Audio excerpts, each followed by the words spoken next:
I want to talk to you today about articulate replay and why I really like using it from a video capture perspective.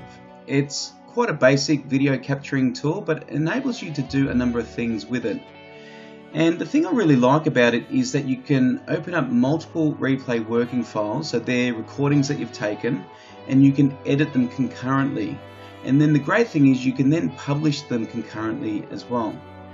So if we look at this File Explorer screen here, we can see there's a number of purple icons here, and these are the replay working files.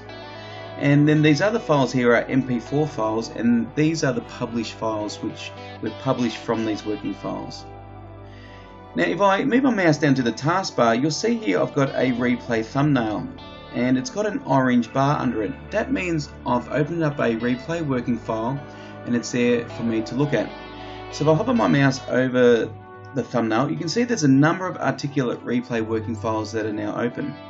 Now if we look at the one on the right hand side, you can see my face, and that's this recording that we're doing. So let's move the mouse to the left, and then we'll quickly go to the right, and you can see that each one of these working files are publishing or I need to do some work with.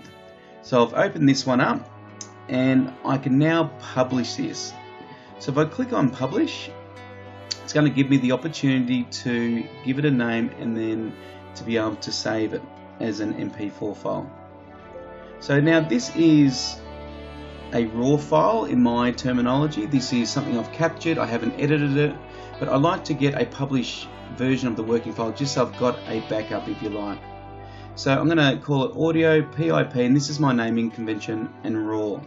So I know it's just going to be my picture-in-picture right through the whole recording. I'm going to click save. So you can see that's now publishing. So again, move our mouse down here. We'll come over here, and that's the one publishing that we've just done. And now let's look at this one.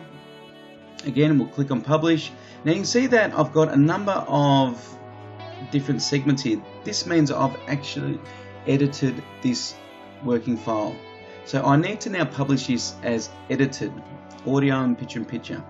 So just let me give you an example. So it's got my picture-in-picture, I'm talking, you can see I'm talking, and then I'll disappear, and then I'll show some demonstration. Then I'll come back into the picture. So I've gone through and I've worked out where I actually want myself to appear, and then where it's instruction. Then once I'm happy with that, I can click on publish. I'll put it in the proper naming convention, and this one will be edited. So once it's finished publishing, you'll hear a noise, like a ding if you like. So I'll click save on that. So if we look at this now, I'm actually publishing a raw file, and this one I'm publishing an edited file.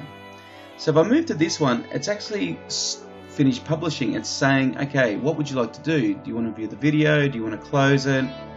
Now I'm just going to close it, and I'm now going to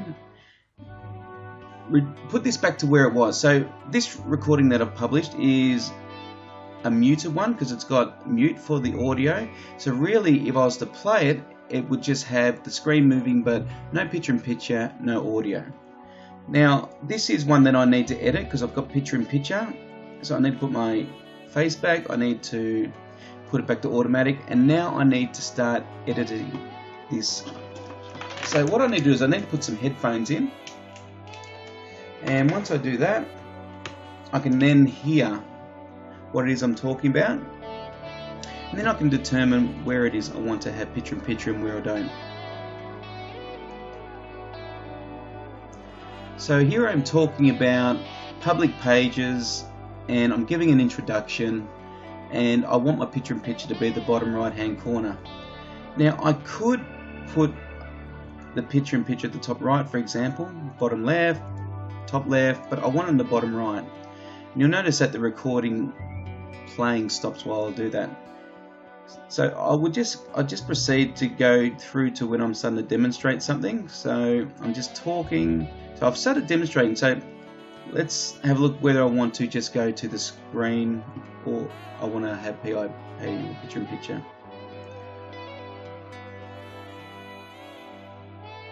Okay, so now I'm clicking on settings. So I'm going to actually take my picture-in-picture away. So you can see that my picture-in-picture has now disappeared. I'm now demonstrating what I'm doing. and then I'm not distracting people by having my picture-in-picture in the bottom right-hand corner. Now, it can be a good thing because it can get boring looking at a demonstration if you're taking, it's getting a bit distracted with that. If you're got picture-in-picture in the bottom right-hand corner and someone's trying to concentrate on a demonstration, then it might distract them. But if the demonstration's long and you're giving context to it, it could be good having picture-in-picture there as well. So as an instructional designer, you need to determine when it is you're going to have it and when it is you're not going to have picture-in-picture while you're doing a demonstration. So I'm going to stop that there, and I'm going to come up here to the next one, and this is one more I need to edit, and we've come here and we've finished that. So this has been a muted one, so I need to put this one back. I need to put automatic on that, and then the last one, that was an audio only because I've still got automatic for audio. So now I need to put this picture-in-picture back, and I need to edit this. So as you can see, I've got a number of working files open.